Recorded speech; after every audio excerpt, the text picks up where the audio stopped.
ተቃጠልኩኝ በሄርሜላ የተነሳ መቤቴን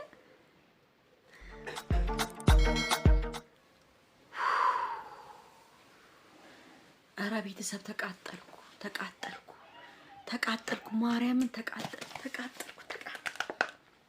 ተቃጠልኩኝ በሄርሜላ የተነሳ መቤቴን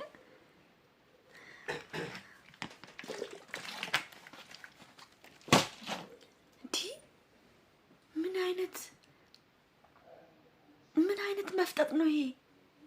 ምን አይነት መፍጠጥ ነው ይሄ? ምን አይነት ንቀት ነው ይሄ? አንቺ ምን ታደርጊው? ሄርሜላዬ አንቺ ምን ታደርጊው? ያስናቃት አንድና አንድ ይሄ ውሻ ቅሌታም ይወንዳ ልጫ የሆነ አብርሃም ነው ያስናቃት። ወይኔ ሩታ እንዲትናቅሽ እንዴት ነው የሚያደርጋት? ስትላላሺ ቆይተሽ እንደፈለሽ ገላውን ከገላሽ ስታራክሺ ቆይተሽ መጥተሽ ደግሞ አጠገቧ ስትቆሚ እንደ ሩታ ራሱ አንቺ ራሱ ምን አይነት ሰው ነሽ? ከእንደዚች አይነት ሴት ጋር ራሱ መቆምሽ ሲመጡ ጥለሽ አትሄጂም እንዴ አንቺ? ቆይ ምንድነው ሐሳብሽ ሩታ ራሱ? ማርያምን እኔ በጣም የተቃጠልኩ ነው ላንቺ። ማርያምን እርር እያልኩ ነው ላንቺ። እንዴ እኔ ሞን ጸጉሯን ነው የምንጫጨው። እግዚአብሔር እመቤቴን ነው የምላችሁ እንዴ እቺ ማንን ወስላታ ባለጌ ነች። በመቤት እኔ በሄርሜላ ላይ ተነሳ ሴትነት ያስጠላኝ። ገላዬ ማርያምን አስጠላኝ። እቺ ገላዋን የሚሸጥ ሴት ነች። እኔ ገላ የሚሸጥ ሴት ነች። እቺ ለኔ ገላዋን የምትሸጥ በብር የምትታለል ገላዋን የሚሸጥ ሴት ነች። እንዴት ነው የምትጨረጭ? እንዴት ነው የሚያደርጋት?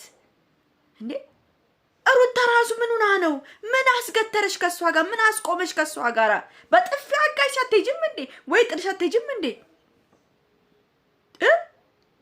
የኛ ቦዲጋርድ ብሩኬ፣ የኛ ቦዲጋርድ እንዳንተስ እንደ ወንድሙና መስላ አትታየኝም። እግዚአብሔርን ወንድ ነው መስላ እንኳን አትታየኝም። በጣም ነው የምታስጠላኝ አንተና ይሄ እከካሙ ማን ነው ስሙ? ወንዱ ናችሁ አትታዩኝም እናንተ።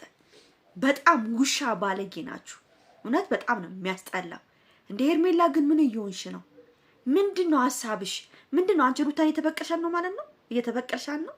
እንኳን ጎበዝ ጀግና ነሽ። እኔ ከምንም በላይ ማንንም የምናገረው ነገር የለኝም። እኔ አንድና አንድ የምናገረው የአብርሽን ቤተሰብ ነው። የአብርሽ ቤተሰቦች ዝም ብላችሁ አትለፍልፉ እየመጣችሁ ሩታ ላይ። ከዚህ በኋላ ወንድ ከሆናችሁ ይኸው ሄርሜላም አብርሽም መጥተዋል። ቡታጅራ ነው ያሉት።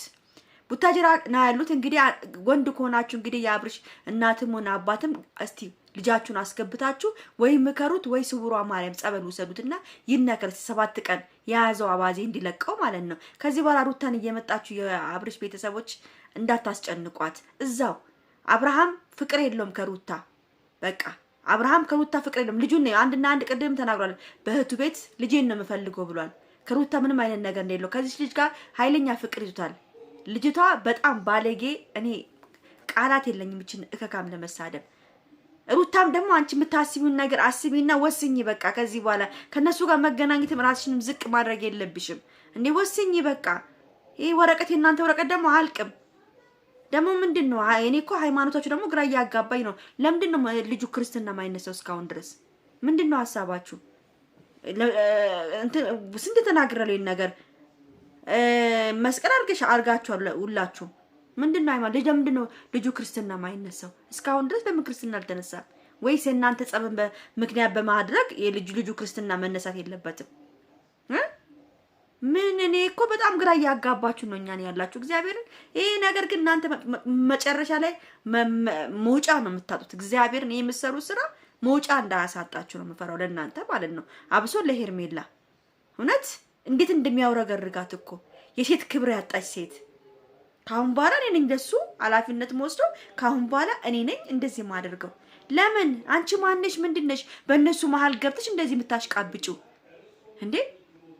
አንቺ እኮ ማለት በገንዘብ ተገዝተሽ የመጣሽ ሴት ነሽ። በገንዘብ የተገዛሽው እነ አቤልና እነ ብሩክ በገንዘብ ገዝተው ለአብርሃም አመጡ። አብርሃም በዚህ አጋጣሚ አንቺ ስሻፍይበት ወደደሽ፣ አፈቀረሽ። በቃ አንቺ እኮ ምንም አይደለሽም እኮ ምንም አይደለሽም አንቺ። እና ፕሊስ የአብርሃም ቤተሰቦች ካሁን በኋላ እውነት ይሄን ልጅ በቃ ወይ አለያዩዋቸው ወይ የሆነ ነገር ፍጠሩ። አንቺ ምሩታ እየመጣሽ እዚህ ጋራ ሁሌ አንቺ ነሽ ጨቅጫቃ ነሽ፣ አንቺ ነሽ ነገረኛ፣ አንቺ በጣም ብዙ ወሬ ታወሪያለሽ። አንቺ ይሄው እሷም እንኳን ናቀችሽ። አንቺ ወሬሽ ነው የንቀት ወሬ ነው ያለብሽ፣ ጥሩ ወሬ አታወሪም፣ አንቺ ባለጌ ነሽ እያለች ነው ያለችው ሄርሜላ። አንቺን ባለጌ ነሽ፣ ለአብርሃም ምጠቅሚ አይደለሽም፣ ምጠቅመው እኔ ነኝ እያለች ነው ያለችው። በአጭር ቋንቋ እያስረዳች ነው። አንቺ ወይ ብልጥ ሆነሽ ከባልሽ ጋር ተመለሽ፣ ቻንስ አለሽ መመለስም ከፈለግሽ። እሺ እውነቴን ነው የምናገር። ታዲያ ሩታም እኮ ልታበቀው አልቻለችም።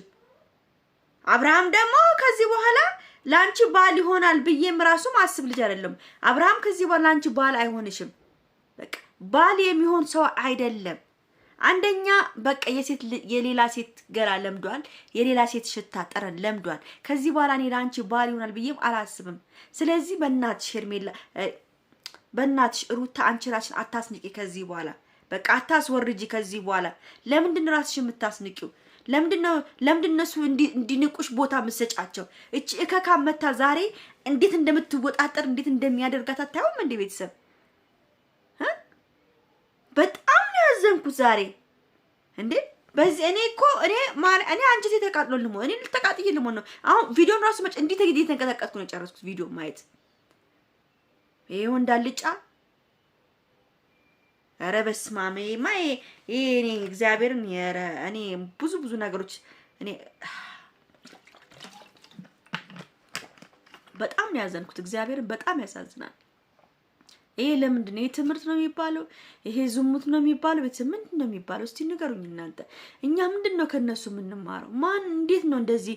እኛ ባል ያውን ያላቸው ሰዎች እንዴት ነው እንደዚህ አይነት ነገር? ይኸው አብርሃም እኮ እንደዚህ ከፈለግሽ እንደ አብርሃም ሊሆን ይችላል ይሻል። በቃ እንደዛ ነው የሚሉት። በጣም ብቻ ያሳዝናል። እግዚአብሔር። ይሄን ቪዲዮ ላይክ፣ ሼር፣ ሰብስክራይብ አድርጉ። ወዳችኋለሁ።